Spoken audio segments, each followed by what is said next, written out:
नमस्कार, मैं हूं अमित राघव और आप देख रहे हैं सचेत इंडिया टीवी पर रहस्यमयी दुनिया। खबर दिल्ली से है, जहां एक बंगला जो कि 10 साल पुराना है, वहां आज भी लोगों का मानना है कि उस बंगले में भूत अभी भी रहते हैं। कोई भी उस बंगले में रहने से इनकार कर देता है, क्योंकि उनका ये मानना है कि इस बंगले में जो भी रहता है वो वापस नहीं आता।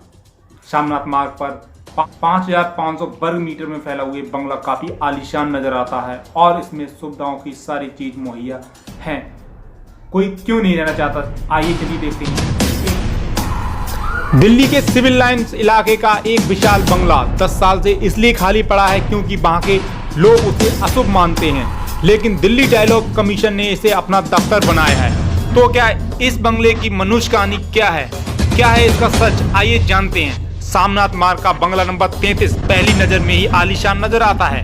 5500 वर्ग मीटर में फैले 2 मंजिला बंगले में 3 bedroom, drawing room, dining hall और कॉन्फ्रेंस रूम है। बंगले में गार्ड के लिए अलग कमरा है और नौकरों के लिए भी अलग 10 क्वार्टर हैं। बंगले के चारों तरफ एक बड़ा सा लॉन है, बगीचे में पानी का फव्वारा है। राजधानी दिल्ली के पास इलाके के इस बंगले की कीमत करोड़ों में होगी, लेकिन ये सरकारी बंगला मनहूस माना जाता है और पिछले 10 साल से इसमें कोई रहने के लिए तैयार नहीं।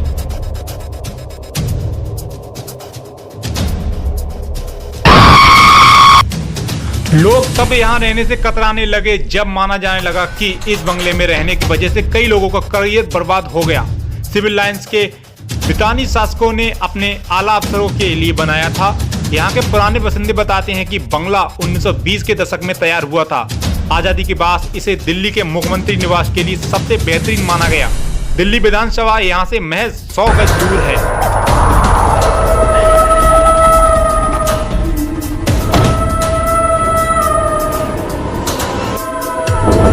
सूबी के पहले मुख्यमंत्री चौधरी ब्रह्मप्रकाश ने 1952 में इसे अपना निवास बनाया। 1990 के दशक में दिल्ली के एक अन्य मुख्यमंत्री मदन लाल खुराना भी यहाँ रहे। दोनों मुख्यमंत्रियों को कार्यकाल खत्म होने से पहले ही पद छोड़ना पड़ा और बंगले के साथ मनुष्य शब्द जुड़ गया। पत्रकार सुजय महदूदिया 1980-1990 के दशक में अंग्रेजी दैनिक द हिंदू के लिए काम करते थे। महमूदिया बताते हैं कि खुराना की गद्दी जाने के बाद किसी ने इस बंगले को अपना घर नहीं बनाया। अफवाह फैल गई कि ये बंगला मनहूस है। मुख्यमंत्री बनने के बाद साहब सिंह वर्मा और शीला दीक्षित ने इसमें रहने से साफ इनकार कर दिया। साल 2003 में दिल्ली तत्कालीन सरकार में मंत्री बने दीपचंद बंधु ने सहयोग की सलाह न मानते हुए उसमें रहने का निर्णय किया। महमूदिया बताते हैं कि वो एक बीमारी से संक्रमित हो गए और बंगले में ही उनकी मौत हो गई। मौत के बाद अफवाह और भी फैलने लगी। 10 सालों तक किसी नेता या अफसर ने इस बंगले में रहने से इनकार कर दिया। साल 2013 में वरिष्ठ नौकरशाह शक्ति सिन्हा ने इसमें रहने का फैसला किया। सिन्हा के अनुसार उनके लिए बंगला बहुत ही खुशनुमा था।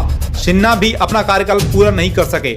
इस साल 9 जून को इस बंगले को फिर से नया निवासी मिला। दिल्ली के वर्तमान मुख्यमंत्री अरविंद केजरीवाल ने इसे दिल्ली सरकार को नीतिगत सलाह देने वाले दिल्ली डायलॉग कमीशन का दफ्तर बना दिया गया।